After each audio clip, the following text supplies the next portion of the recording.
on CD, a book, another bag, which says County of the Library. I love the library, and everyone here should also, which is why I'm here today. I'd like a show of hands who here has library card, and who has used it at least once over the last year. Libraries for Real Life, which is a nonprofit, reports that 68% of Americans have library cards, and that 78% of them use them. The Pew Research Center found that 90% of Americans would consider it a tragedy if they lost a library in their community. Despite all this, when I tell people about the library and how much I love it, they are surprised. And they are surprised by all the things that they do offer. So for this reason, I'm going to give you a little background about how libraries started and where they are today. When I think of a librarian, I think of the cartoon image that I get through the media, which is somebody that's really, really dull, just has their nose in a book, and is not exactly, a role model.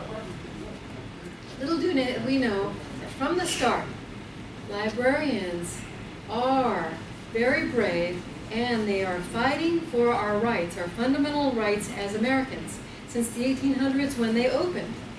When they started in the 1800s, they started with the idea the idea of freedom of speech, and that all Americans, regardless of age, race, walk of life, whatever, would have access to those voices. And they fought hard for that. When they started, from the inception, they were open on Sundays. And there were a lot of religious officials that had a problem with that. However, we were a country of mostly farmers, and it was only on Sundays that people could go to the library. They went to the extent that they would even deliver books on horseback to people who were too far from their libraries. Now, today, they protect our right to privacy. And anybody who's had any kind of problem with their credit cards knows how difficult it is. And it's thanks to your local librarians that when you go and you check something out, now they do keep a record that you have it because they want to make sure they get it back. And now there's also records that you can keep on your own in terms of things that you want to request. But once you return something, that record is gone. And they fight hard for that, so that nobody has access to those records and that those records are gone. So they fight for freedom of speech, the freedom of access to those voices, and also for privacy. And they are an amazing role model for cooperation. Here we are in the LA County Library System. We're part of 68 different libraries, and we have access to all of them. For free, we can go online and we can order any of their different materials, and they will deliver it to any of your closest, or wherever, any library that you want to that's within that system, whether it's close to your work, close to your home, or wherever. And not only that, you can download a lot of their stuff. You can download books on CD, music, movies, many, many things. And for people that don't want to leave home or can't leave home, they also have many books. They have those downloadable things, but they also have lots of classes online.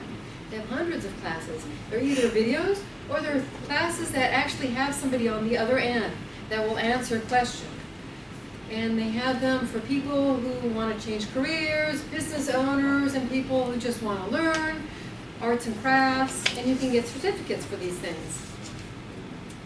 So, if you do want to walk into the library, though, they also have all kinds of events for people of all ages. They have crafts classes, cooking classes, they have book clubs, they have all sorts of things. They have music.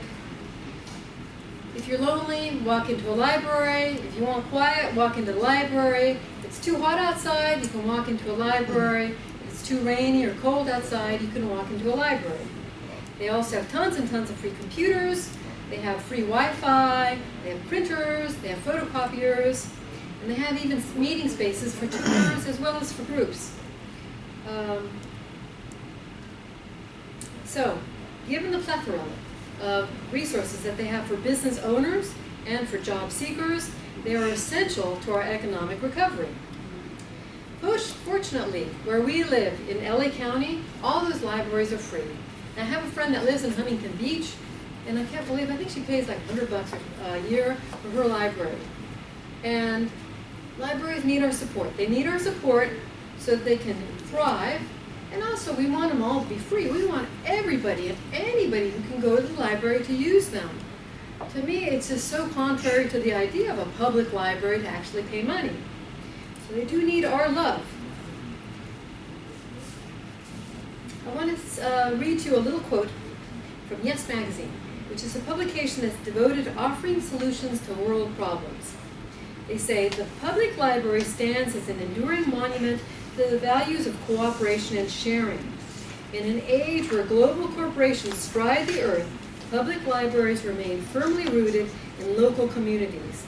In an age of widespread cynicism and distrust of government, the tax-supported public library has widespread and enthusiastic support.